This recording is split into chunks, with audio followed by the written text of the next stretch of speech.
Mu Makamwe, who is the chairperson of the African Diasporan Workers Network and is also a member of the Kopanong Africa Against Xenophobia. And we also have the secretary of the hashtag Put South Africa's South Africans First, Gwena Mulekwa. Thank you very much to both of you joining us on the program. Welcome.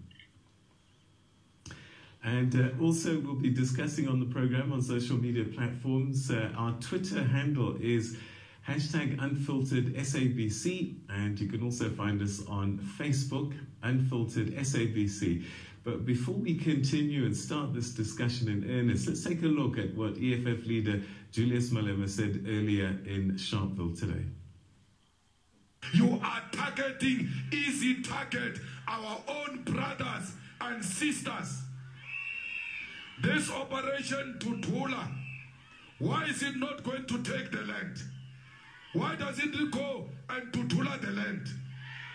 Why is this operation Tutula not going to the farms and attend to the farmers who are violating the rights of the farm workers? Where is Operation Tutula when criminals have taken the streets, cash in transit, the rapists? Where are they? They are targeting a person who sells on the streets. What is economic power about that?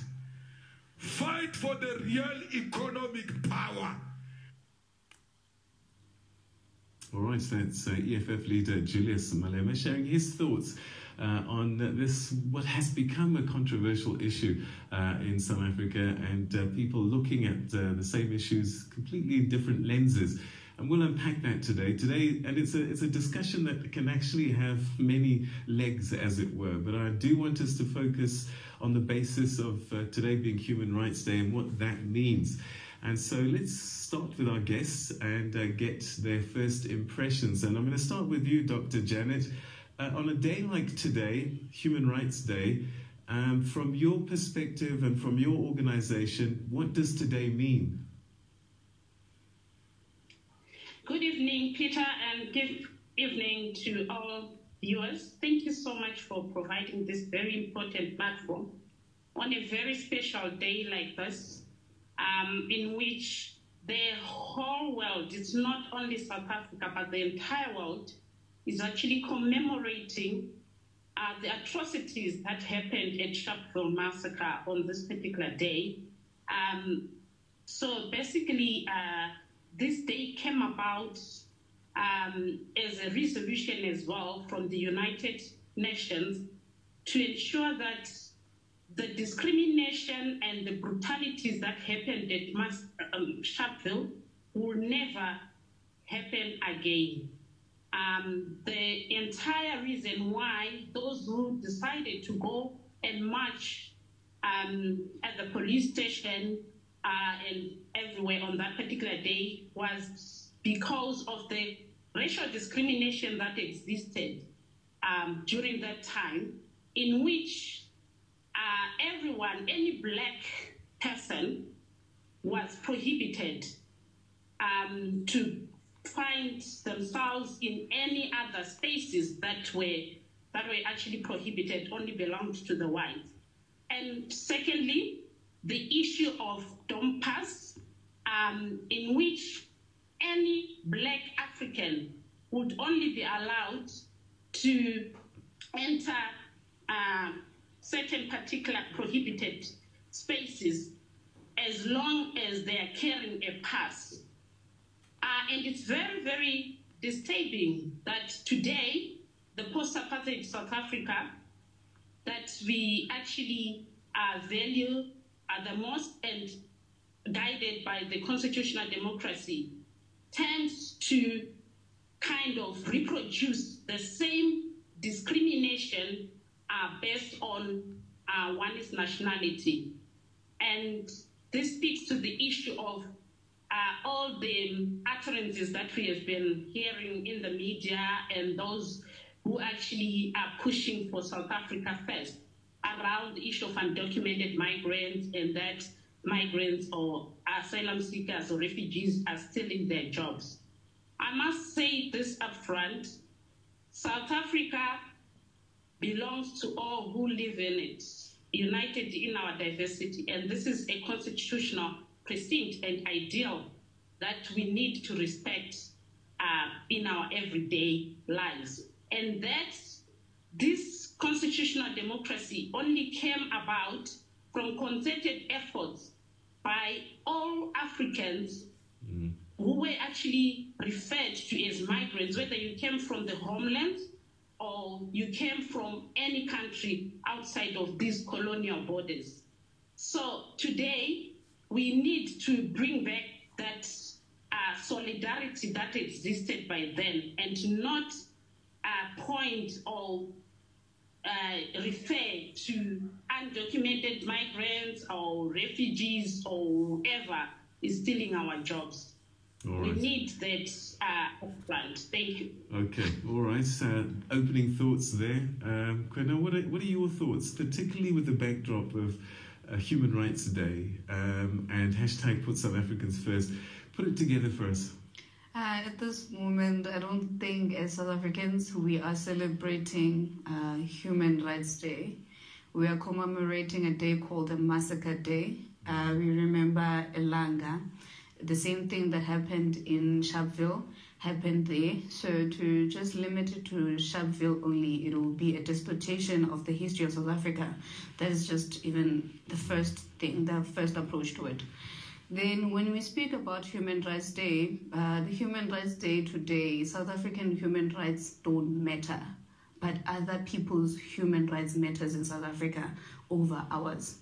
So when a South African speaks, we must always be cautious of the next person, but other people are not cautious of us. They're not even cautious of our laws as South Africa. Every country has laws. Whether you go to Zimbabwe today, Kwena Molekwa cannot travel to Zimbabwe without papers. If I travel there, I'm going to be detained or be deported back to South Africa.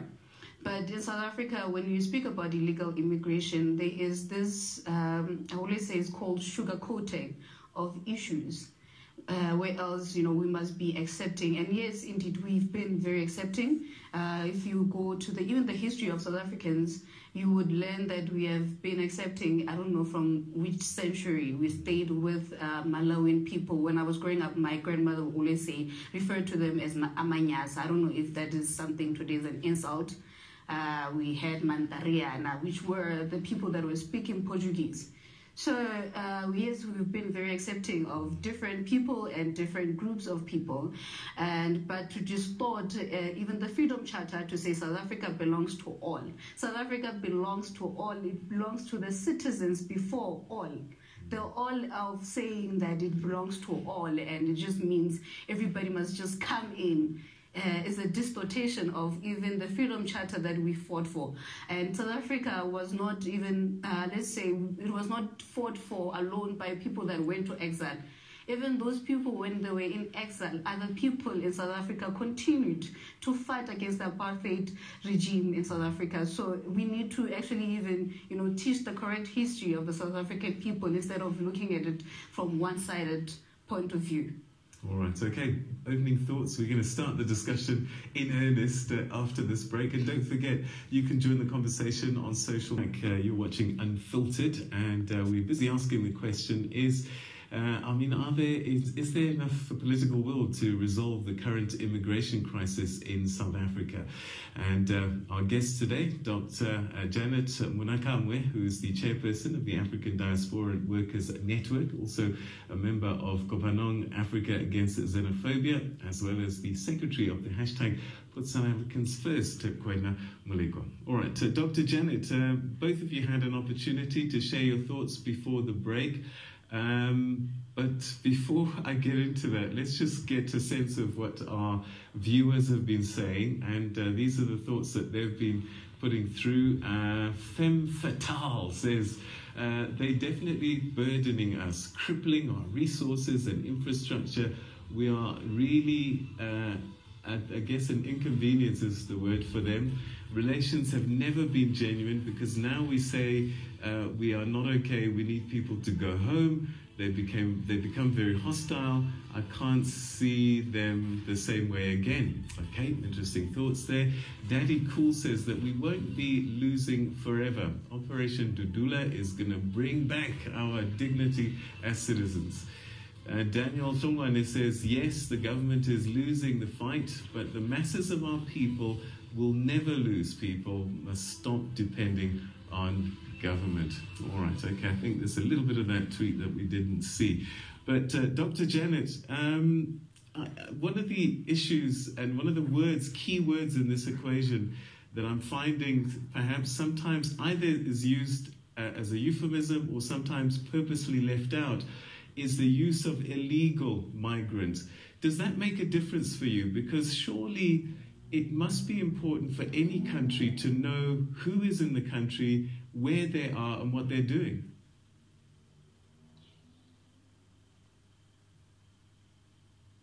Thank you so much, Peter, for that. Fair enough. I totally,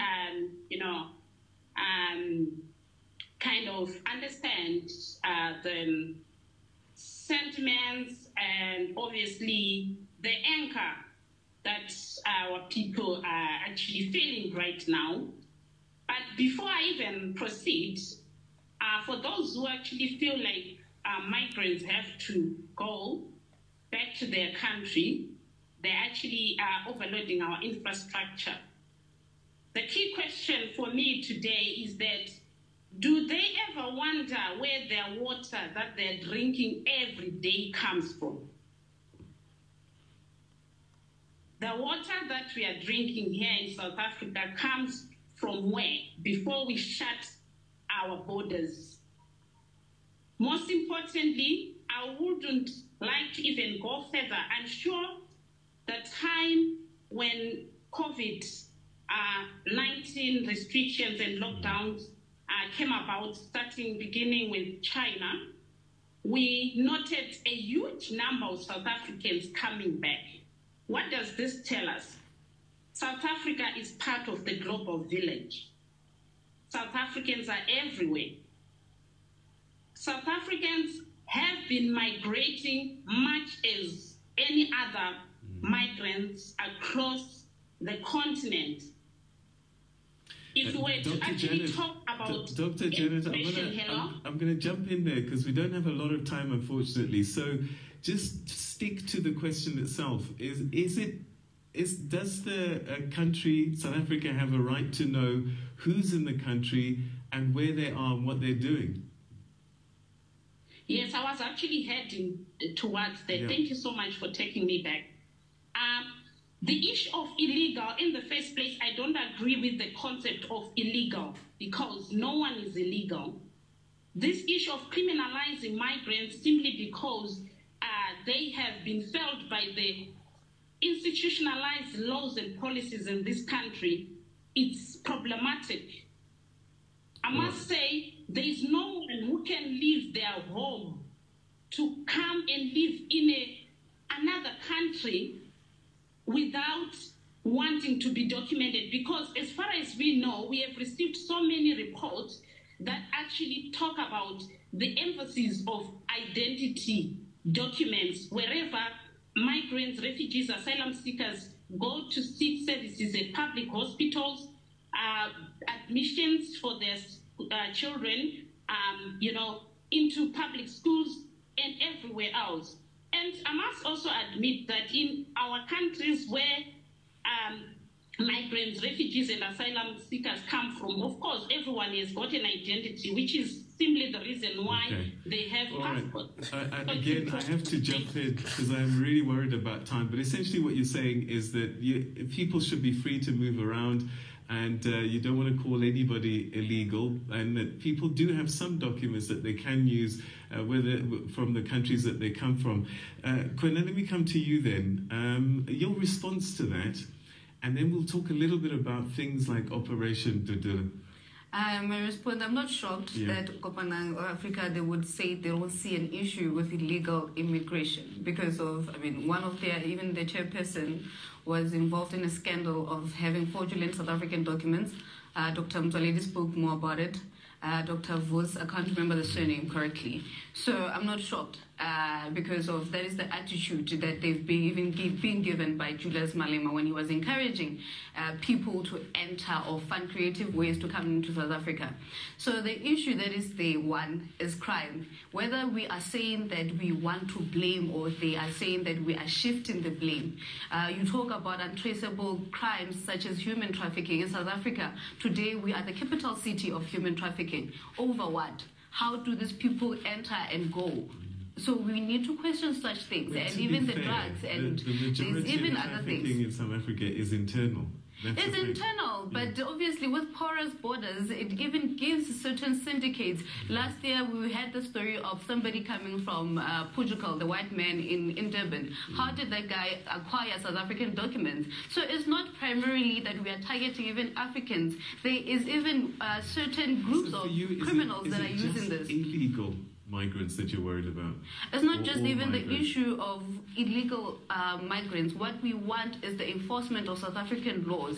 Today, the president spoke about having people that are properly documented in South Africa and getting jobs. But then we have something called the Employment Equity Act in South Africa that has never actually seen a day. It was just a paper that was written and nobody has enforced that. So we are talking about even the scarce skills jobs. Today, again, you find Simba saying, no, we need to challenge this. How do you even challenge this if I can't get, let's say, maybe a primary job in Zimbabwe? So, again, let me just get it right. So what you're saying is if somebody's come from another country, if they have a right to work, then they can work. If they don't have a right to work, they shouldn't be given work. Is that what you're saying? Yes, where should they be given work over South Africans, over actually a job that a South African can do on the other side? It doesn't make sense. Okay, we're going to take another quick break, and then after that, I want to start with you about Operation Dudula, because it does then start to have, sadly, xenophobic tendencies. Some people take it too far. All of that coming up after this. Stay with us.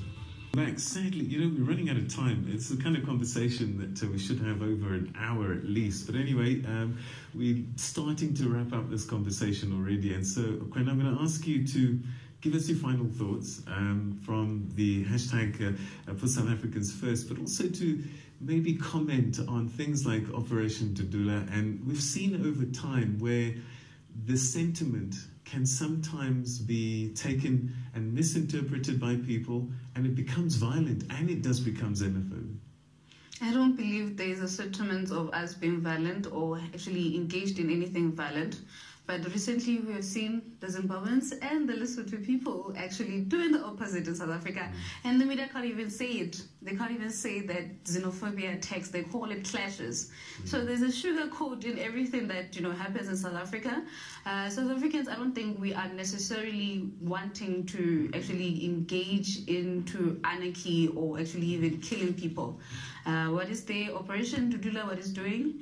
I think before we do any vigilante work, like other people would call it, there's obviously, the community, gets involved. We do know of who is that person and actually have checked the background, because if we don't just necessarily want to attack people because of they are just there. All right. Yes. Okay. Thank you so much for that. Sadly, running out of time. Dr. Janet, in 30 seconds, your final thoughts. Thank you very much, Peter. Quena, I would like to perhaps pose this question, leave it with you. Are you Home Affairs? I guess that duty of checking as to who is legal or illegal belongs to Home Affairs. It's the prerogative of the necessary relevant department, but also to mention that there are many South Africans living in Bushbuck Ridge there who are not documented. So we have also noted deportations of South Africans simply because they don't have documents. Okay. So we sadly run out of time. No to xenophobia against humanity. And I promise to have this conversation a bit longer again in the near future. But for today, that's where we have to leave it. Dr. Janet Manakame, thank you so much to both of you for joining us. And you at home, I'll be back next week. Have a good week. Bye-bye.